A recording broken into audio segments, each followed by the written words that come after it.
C'est un lieu où tout est possible, où on peut imaginer surtout, on peut sortir de la norme, on peut se tromper, et on peut surtout réunir beaucoup de monde, de personnes qui ne se connaissent pas, qui sont de champs professionnels différents.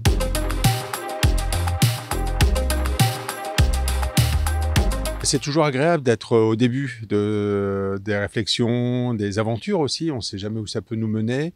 Moi, j'ai connu les Transeuropales au niveau de l'Europe, on a connu les fabriques de théâtre, on a connu beaucoup de choses comme ça. Mais là, ce qui est très intéressant, c'est que ça allie à la fois des champs professionnels, du travail, de la culture, des Fab Labs, enfin vraiment une sorte de modernité, mais à une échelle totalement simple, humaine, et surtout très diversifiée dans toute la France.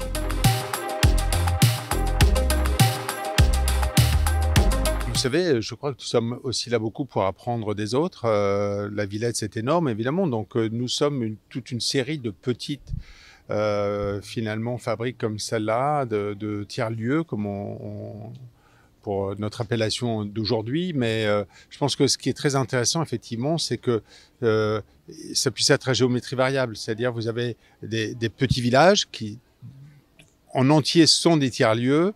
Ça peut être comme ici une gare ancienne, mais ça peut être aussi un énorme parc dans Paris. C'est, je crois, la force vraiment de ce réseau, puisque c'est d'abord un réseau, et de trouver les moyens que tout ça communique ensemble, qu'on s'épaule, qu'on grandisse ensemble en fait.